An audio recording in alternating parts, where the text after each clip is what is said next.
Welcome to Veterans Chronicles. I'm Greg Corombos. Our guest this week is Clint Romesha. He's a veteran of the U.S. Army who served in both Afghanistan and Iraq. He is also the recipient of the Medal of Honor for his heroism in the Battle of Kamdesh in Afghanistan in 2009, as he refused to leave the battlefield without recovering multiple soldiers who gave their lives that day. That harrowing story is still ahead, but we began our conversation by discussing the impressive legacy of military service in Romesha's family. We had almost three generations of men in my family that served, starting with my grandfather in World War II, then moving to my dad, who had done 2 tours in Vietnam, and then both my oldest brothers, my oldest went into the Army and my second oldest went into the Marines. So growing up, we were always kind of surrounded by military service, even though not a whole lot got talked about, especially between my father and my grandfather. But what did get talked about and what really stuck was that commitment to service, to serve one nation, do it more than just for yourself. This is the greatest country in the world, so that's what they were doing it for. And to listen to their stories of, it wasn't these gory bloodbaths of battle, but it was the friendships they made, the lifelong commitments to other men that they'd served with in their platoons and units. My grandfather he joined when he was 17 due to the fact that his oldest brother actually got drafted originally for World War II, but his oldest brother was the only one that was old enough to do anything legal on the ranch. So Granddad kind of swapped identities back then and took his place. And originally came in as a cavalryman to train horses, because Granddad used to ride rodeo back in Northern California.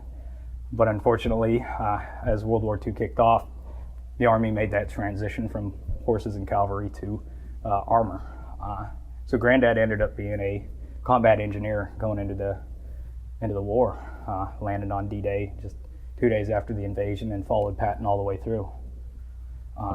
And Dad, like I said, had done 2 tours in Nam, and listened to the stories of my oldest brother.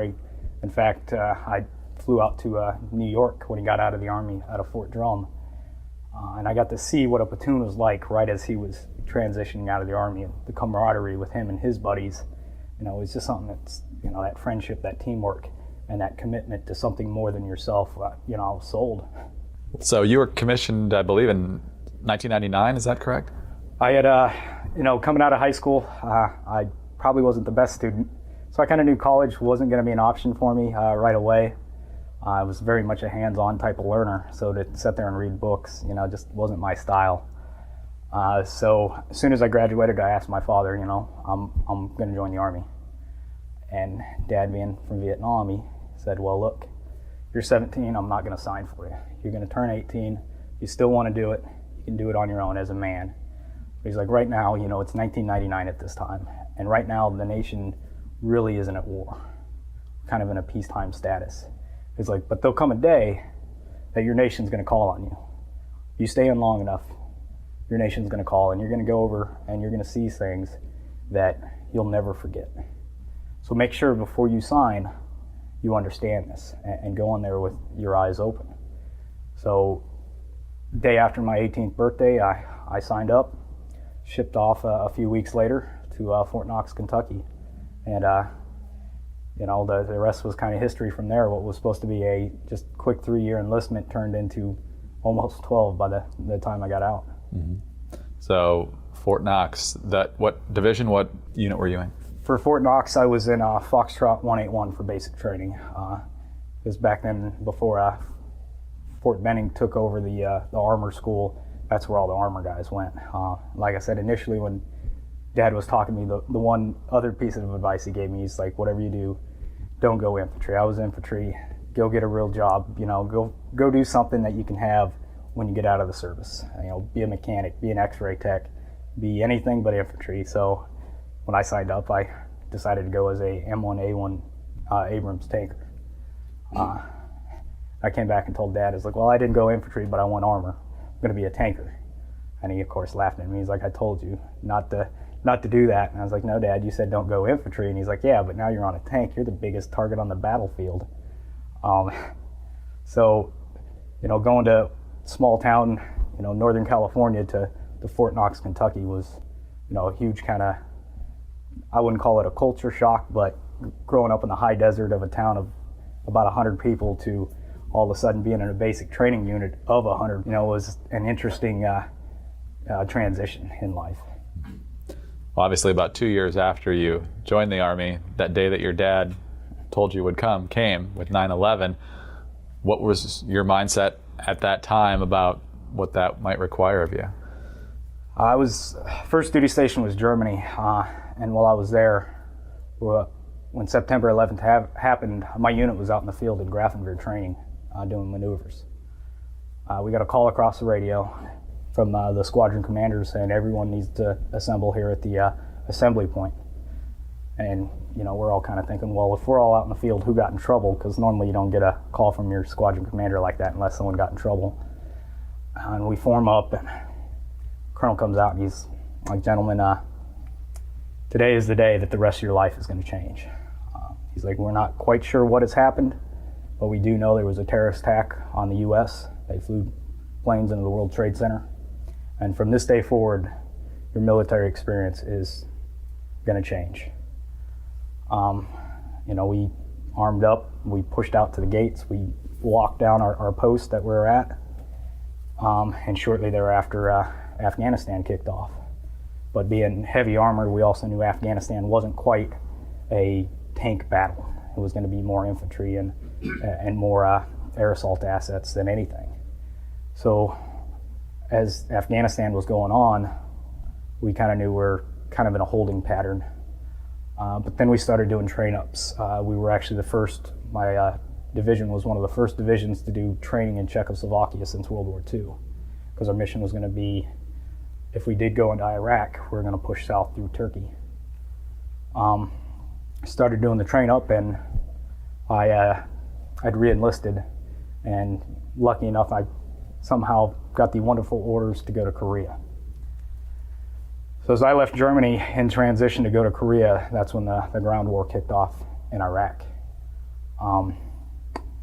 And I tried to do every Weasley thing in the book to get my orders deleted going to Korea and try to get back on with my unit back in Germany. But things being what they are in the military, I still got shipped out, and I stayed in Korea for almost 15 months when we'd gotten orders that they were going to send a brigade from Korea to Iraq, which was the first time that a already deployed unit redeployed to another theater of combat. The time I was in Korea, though, I ended up being the squadron commander's gunner on his tank. And about 4 months before we got orders, I'd received word from a buddy back in Germany that my unit back there had deployed, and one of the great NCOs I always looked up to in Germany, he was Sergeant Gariantes. He was the guy that, when I first came in the military, he was the NCO you wanted to be. He was professional, he was on top of his game, and he understood what great leadership is, and he taught me as a young private that a great leader is someone who can change his mentality and his style to each individual soldier.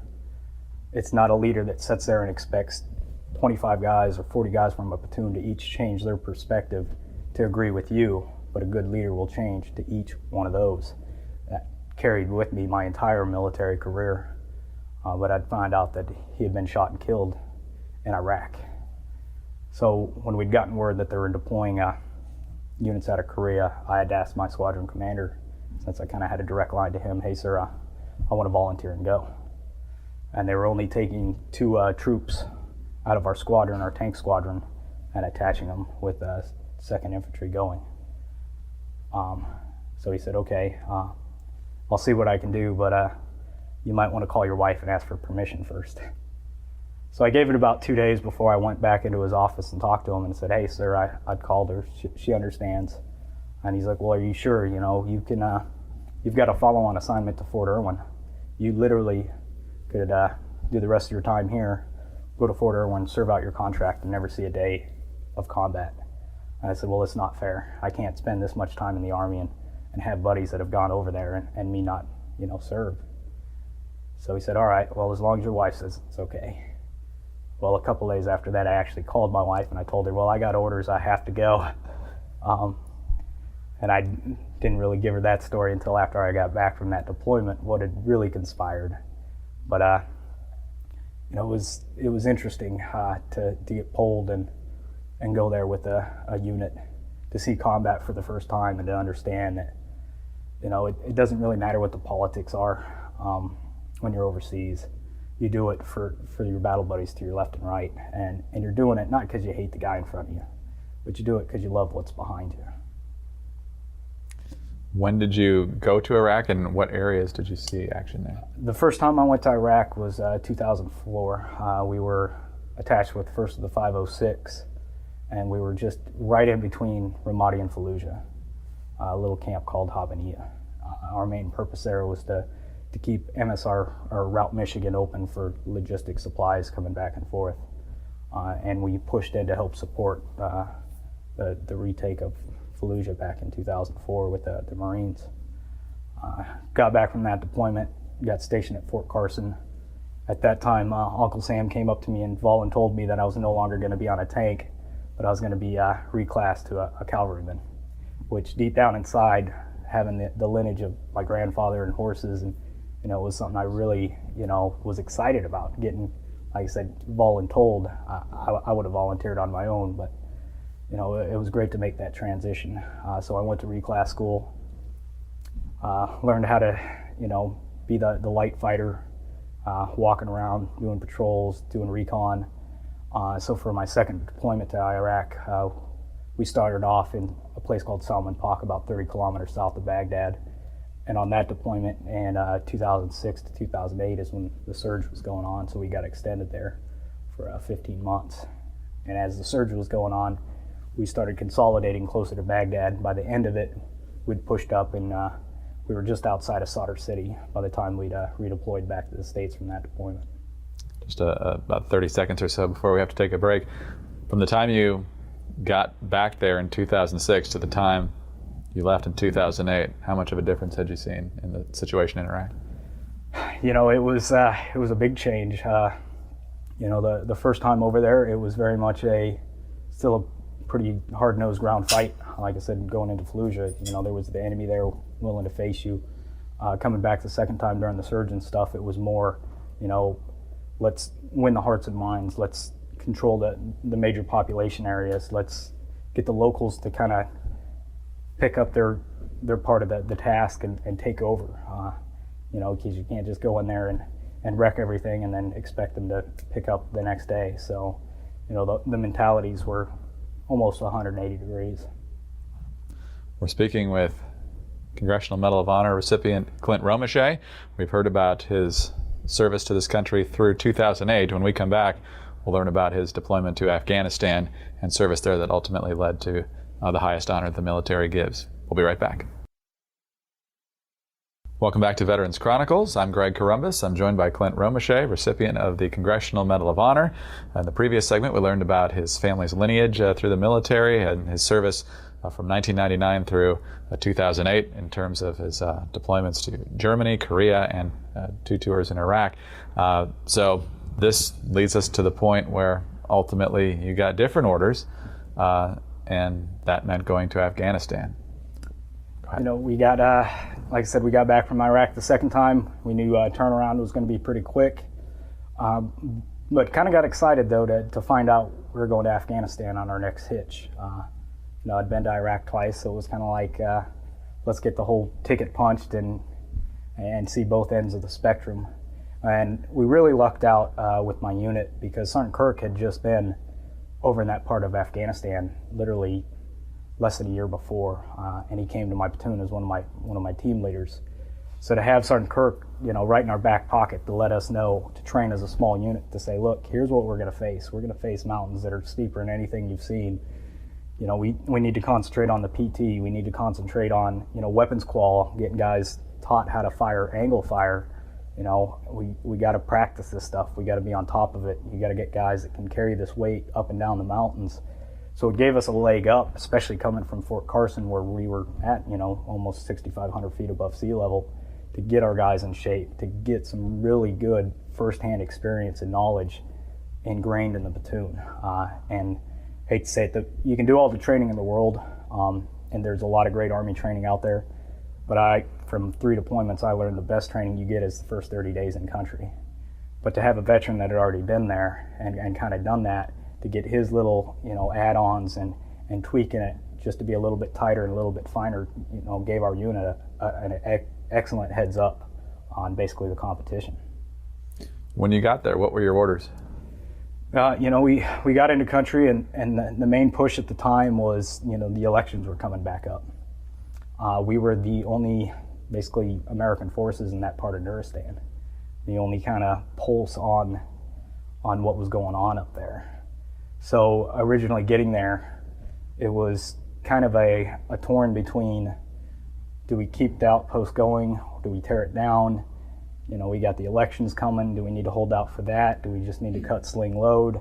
And my squadron commander and my brigade commander, Colonel George and Colonel Brown, those men, fought tooth and nail because they understood that Cop Keating was not the most tactically sound spot to defend. And those two men, they put their whole careers on the line to get us either moved up to Fritchie or established a better tactical position to hold out from. But as the course of things started running through, it was, at times it felt like we were really just there to, kind of check a block. How soon after that did you get to Cam Dash? We, like I said, we got into country and shipped right up to Cop Keating within the first week about being in country. It was a pretty quick turnaround for us. Normally you kind of hold over in one of the spots like ABAD or Navstar in Iraq. But no, we pushed up, me and my platoon leader and my platoon sergeant, we pushed up to Cop Keating almost within that first week to start doing link up and start with the relief in place progress with the unit we're replacing. And I remember the first time getting there, the only way to access the outpost was by helicopter. The road that had originally been up there that opened back in, I believe, 2006 had now been so impassable to drive military vehicles on. You just couldn't do it.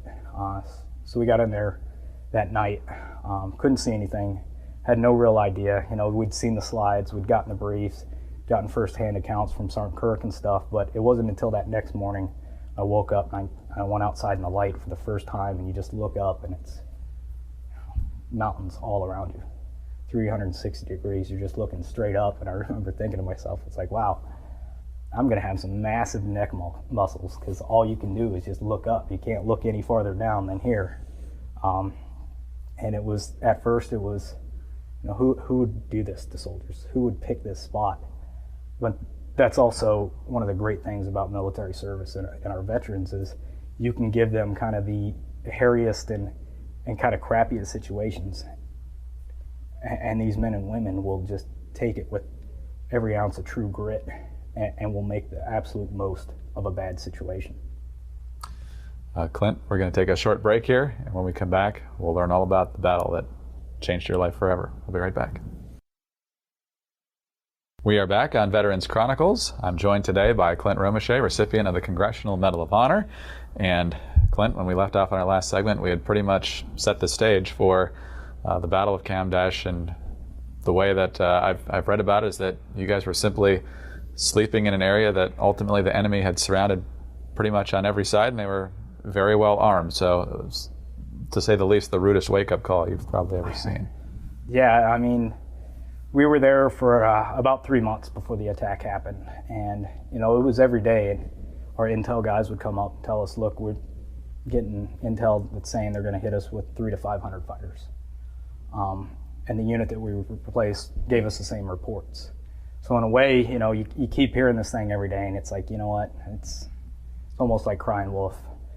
But up to that point, though, I'd sit out there and, at night with my team leaders, Sergeant Larson and Sergeant Gallegos, Sergeant Kirk, Sergeant Hart, and even my platoon leader would chime in every so often.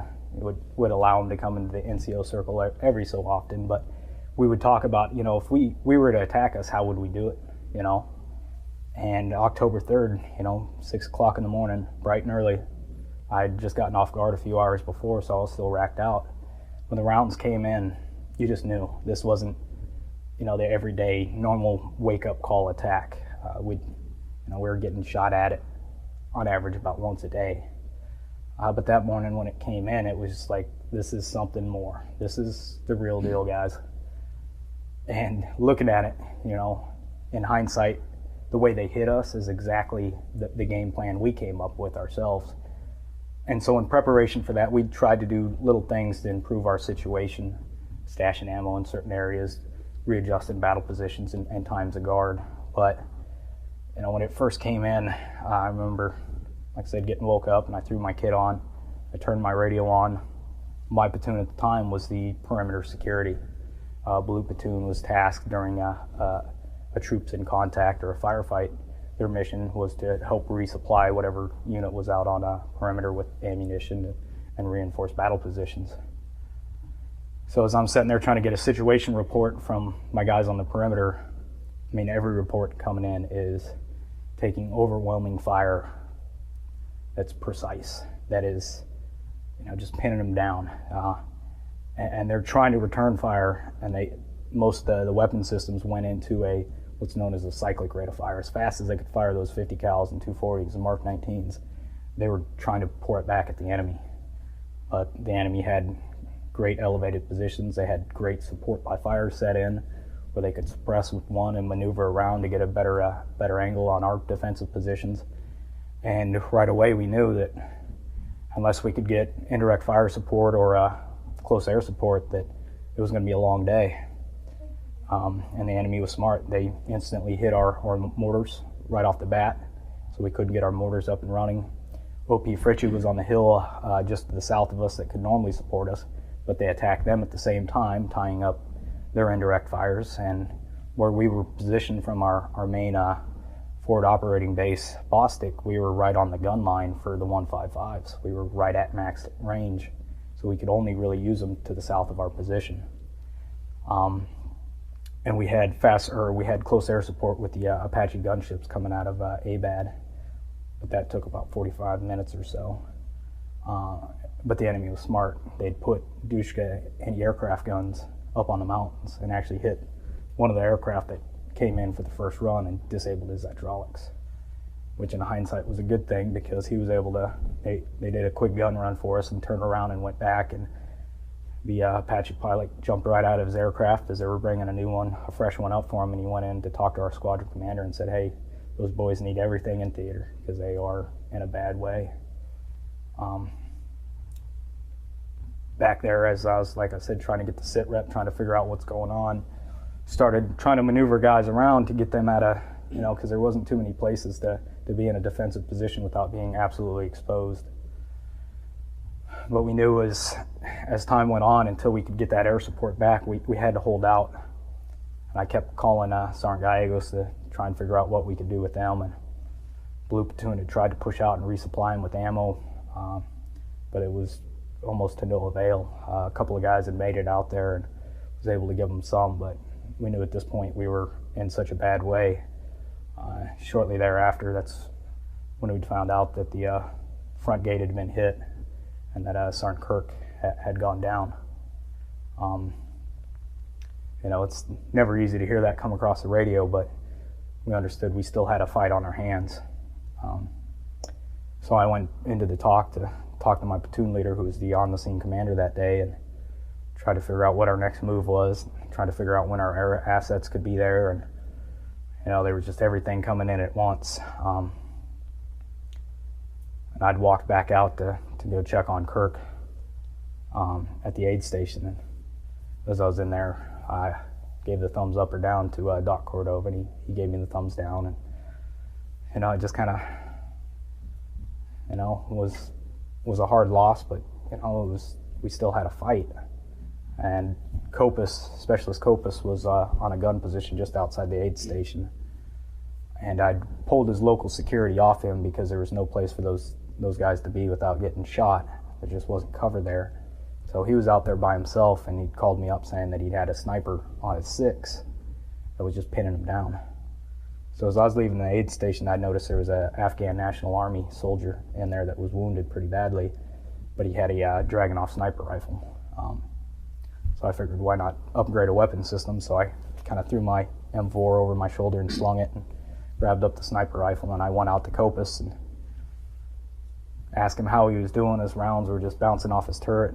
He was, sitting there like a true champ. Just, he was taking rounds, but he was the only gun position at that time still in the fight, able to affect anything, and he was holding the whole flank from the enemy from continuing to roll in. So he told me, I got this sniper that keeps popping at me every time I try and get up and traverse. Can you help me? So I started playing peekaboo back and forth, and after a few exchanges back and forth, we quieted him down, and Copus was able to get back up on the gun and start doing his job, laying it down more on the enemy. After that, I ran back to the barracks, try to get a feel for what else was going on, and Gallegos kept calling up that they were out of ammo, that they were sitting there stuck, they couldn't move. So I went back to the barracks, and I seen Specialist Gregory sitting in there, and he had a 240 with him, or a Mark 48 light machine gun. I told Gregory, hey, grab what we had left of the ammo, come follow me. Grabbed the machine gun from him, and we snuck around. Somehow made it up to a generator where we could look out to the west where Gallegos' position was. Threw the machine gun up on this generator to use it as basically a bunker, and called up Gallegos and was like, hey, I'm going to try and throw some rounds down your way to keep their heads down. If you can make it back, come back. Me and Gregory got you guys. And Gallegos said, well, you can try, but there's a lot of stuff out here. So we started dumping rounds at the enemy, and said there were just so many targets up on the mountain. I mean, it just didn't matter how fast you were firing or how quick you could move from one to the next. There's just too many, and kept trying to call them up and let them know, hey, I'm trying to suppress. If you can move, go. Gallegos kept calling back saying, well, brother, you just ain't got enough firepower with that one machine gun. And I made the mistake of, one thing I always try to teach my soldiers is, don't put the blinders on. Always keep your head on a swivel. Well, the enemy was able to outflank me to the right, me and Gregory, and they came through the front gate and fired an RPG in the generator we were sitting on. Took it to the right side, it blew me on Gregory, who's to my left. Kind of shook the dirt off, picked up Gregory, checked him out real quick to make sure he was all right. Said, well, make it back to the barracks, I'll cover you. I took the last belt of ammo, loaded it up, started returning fire in the direction. At the same time, I'm on the radio with Gallegos, and I told him, I'm sorry, brother, I don't have any ammo left, and I just got hit. I can't cover it anymore. And he said, oh, we'll just hang out here. You can get to us when you can. We'll just hang out. I broke contact and was able to make it back. Came back, and that's when Sergeant Rasmussen came up to me, and he's like, hey, you're hit. And I looked down, I was like, what are you talking about? And I looked at my arm, and I had a piece of shrapnel in my arm. I was kind of bleeding, and Raz grabbed my dressing out of my pouch and wrapped it up, and I was like, well, I can still talk, I can walk, I can shoot, I can move, I'm good to go. Went back into the talk and gave the sit rep to Lieutenant Bunderman that, I'd try to help Gallegos and then bust out, but until we get that indirect fire and that close air, we can't do much. And he said, well, we just got to hold on. At this point, we'd consolidated and collapsed in what we later ended up calling our Alamo position. And I walked back into the barracks to kind of get a feel for who we had left and who was still in the fight and what we could do at that point. And Sergeant Hart came up to me and he said, hey, Sergeant Romesha, I've been talking to Sergeant Stanley. We've found more 50 cal ammo. We want to sneak up to that other Humvee just on the south side. I think we can get to it. We'll load up that truck. We'll get the 50 up and rocking. We're going to push over and go grab Gallegos and them. I remember kind of going back and forth with Hart for a bit, telling him, brother, I can't set anything on your north side to protect your northern flank. I just got blown off the generator up there. It's not a good idea. But that was Hart, though. You weren't going to tell him no. So I told him, go ahead and do it. And I knew at that point that'd be the last I'd see of him. They took off and they made it out to that Humvee, and they got that 50 cal going, and they pushed it over there. And the entire time, Gallegos was calling up Hart saying, "Brother, don't come here. This is the death trap." But he was able to make it just up to him. Started getting that 50 cal in position and started rocking it. Unfortunately, the area he had to go up to, there was a newly constructed building they were working on. Part of the wall had collapsed, and the Humvee had gotten high centered and stuck, and they were unable to move at that point. A short while later, a call came across the radio from Hart. It said, "Hey, they got an RPG pointed right at me." And that was the last we heard from him. At that point, it's just one of those, everything seems to be going sideways, but we're not out of the fight yet. We still got guys up and kicking. We got to do something about it. So I ran back to the talk, seen my lieutenant. I told him, "Hey, sir, we're all basically out of ammo. We need to get the ammo supply point. They're in the wire. We don't know what's going on with Gallegos and Hart and them. Let's counterattack." Kind of gave him a quick scheme of maneuvers of how I planned on doing it, and he's like, "Sure, go ahead." So I walked back into the barracks and I asked for volunteers. 5 guys stood up and said, "We'll follow you anywhere, Sergeant Rowe." And Raz and Delaney and Danley, Sergeant Miller, and Jones. And in hindsight, looking back, it's like, who would come in there and ask to counterattack as you're getting overran? That's kind of a silly thing to do. But to have those 5 guys just stand there and say, "We'll follow you anywhere," in the midst of all that, it's indescribable how that feels. And just to see the look on their face, to just see that true determination of, we're American soldiers. We're not going to be beat. We're not going to give up. We're not going to quit. We're not going to quit until there's nothing left in the tank. And we pushed out, made our first bound, and were able to get to the ammo supply point. Pushed the enemy off that, started kicking ammo back to the rest of the guys in the Alamo position to refit them. Realized that the next move was, we got to go to the front gate. We got to shut that off so the enemy can't just roll in. We just got to go. We got to do it. We made our second bound, got up there, somehow made it up there unscathed, and was able to shut the front gate on them, pushed them out. By then, we'd finally gotten some good close air support in. The indirect fire started coming. And we realized, all right, tide's kind of turning. But at this point, I also figured that we'd lost contact with, like I said, Hart and Sergeant Gallegos and them. We really kind of figured that there was no one left up there. And the only thing that was keeping us going was we were going to bring everyone home one way or another, because the enemy had been known for taking soldiers. But I don't know if it was 10 minutes or 2 hours. Mutterman called me on the radio and said, "You won't believe this, but Sergeant Larson, Carter, and Mace are still alive. If you can push out a little farther and set a support by fire, I'll bring in close air support. We'll cover their move. Mace is very badly wounded, but Sergeant Larson and Carter think they can grab him and bring him back to the aid station." So we pushed out, started suppressing the enemy off to the north and the west. Larson and Carter grabbed Mace, ran by us.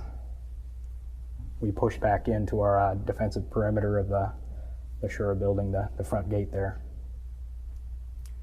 A few minutes later, Larson called me up and said, "Hey, I've just been checked out by the medics. They said I'm good enough to go. What do you need on the way out?"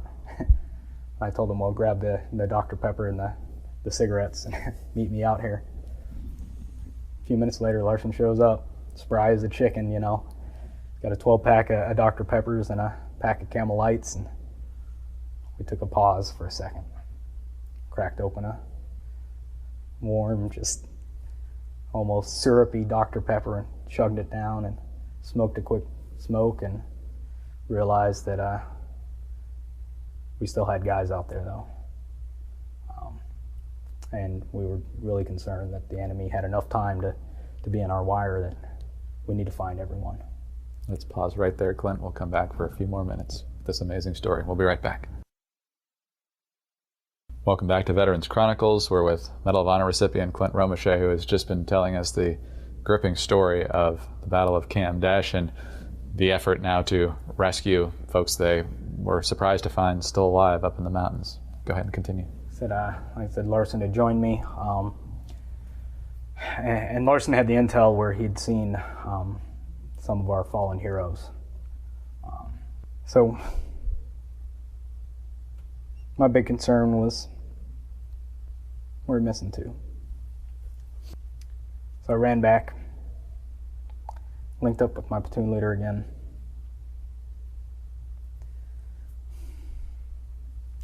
I told him, "Hey, sir, we need to go find them."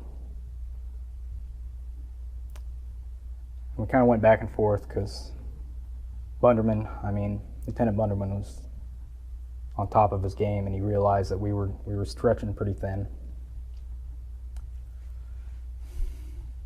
Had to go out and get Hart. Had to get Martin. It was going to be a risky maneuver.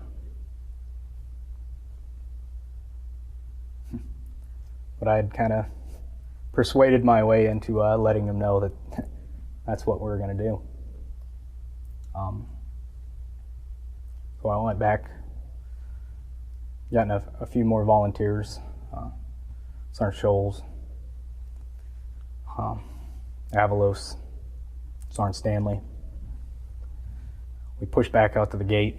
We came up with a plan that would go get the guys where Larson had last seen them, and then would start a search pattern if we could to find Martin and Hart. We made our first bound out, got established. Made our second push. Got almost up to where Gallegos' position originally was. And on the way there, we'd found Martin up under the laundry trailer. Casualty recovery team was able to grab him and bring him back. Pushed a little farther and soon able to find Gallegos. The casualty recovery team was able to push up again and grab him up. But at that point, we were stretched too thin.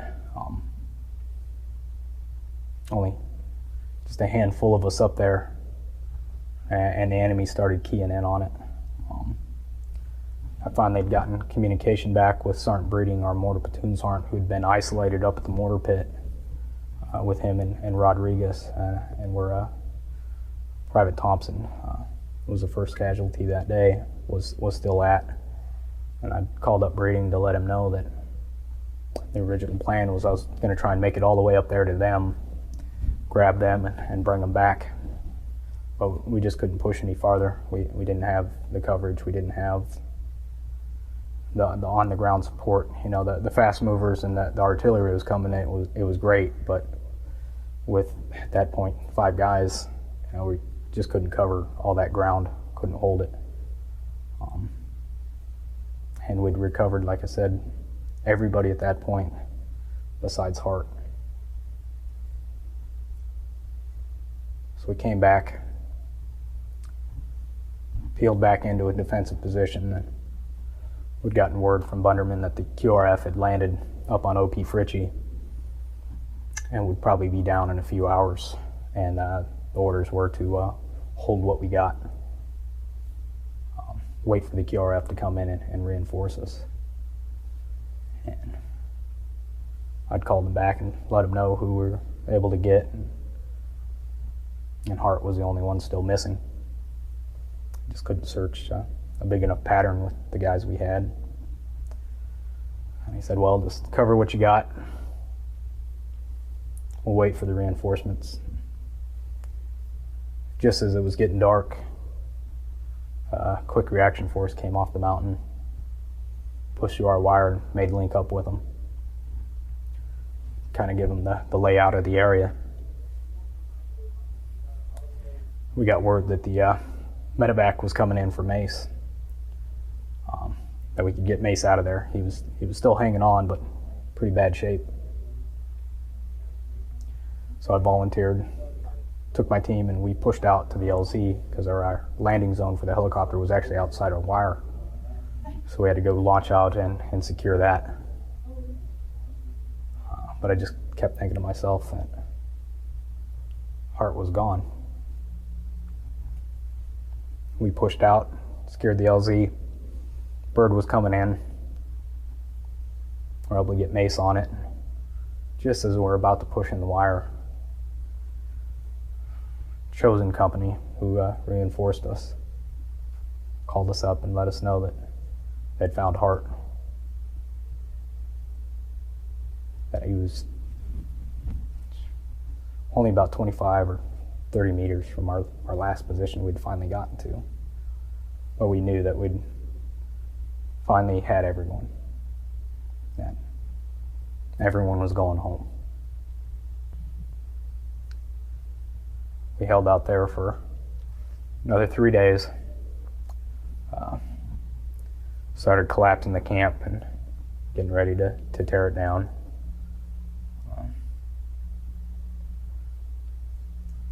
We kept what we could.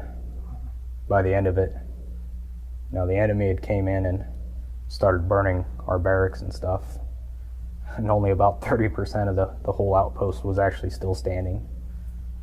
The aid station, our platoon barracks, and kind of a communications building. But everything else had absolutely been burned to the ground and left in ruins. But at the end of that third day, we loaded up, got the unit out of there, came back to Bostic, and I remember talking to the guys as soon as we landed in Bostic. And that was only month 3 into a 12-month deployment. And that even though we'd lost 4 guys directly from my platoon, Kurt Gallegos, Mason Hart, we didn't get beat that day. We stood up against very well-trained and very dedicated enemy fighters. And they hit us with 300 plus guys. And us, 52, stood there and pushed them off it. And took back what they had tried to take from us for only a few short hours. And we need to refocus, because we got 9 more months left. We're not out of the woods yet. And we'll share that beer with everyone when we get back stateside. And to watch, like I said, just the true grit of soldiers that had been through that, to soldier on, to realize that there was still more in the tank. There's always more in the tank. You just got to dig deep and find it, and know that it's our job, to know that you're doing it for that guy, like I said, to the left and right. Because if you're not doing your job, they're counting on you for that. And they're doing yours, so you can't let them down. And it was truly a team effort that day. It wasn't one guy being, like I say, John Rambo. It was 52 other American soldiers, and in fact 2 Latvian soldiers that stood there in just insurmountable odds. And like I said, did it not because of the political parameters of why we were there, not because they're getting paid an awesome paycheck. They did it for the love of each other, and there's nothing in the world that can compare to that soldier's love. Clint Romesha, a veteran of the U.S. Army, served in both Afghanistan and Iraq, and was awarded the Medal of Honor for his actions at the Battle of Kamdesh in Afghanistan in 2009. I'm Greg Corumbus. and this is Veterans Chronicles.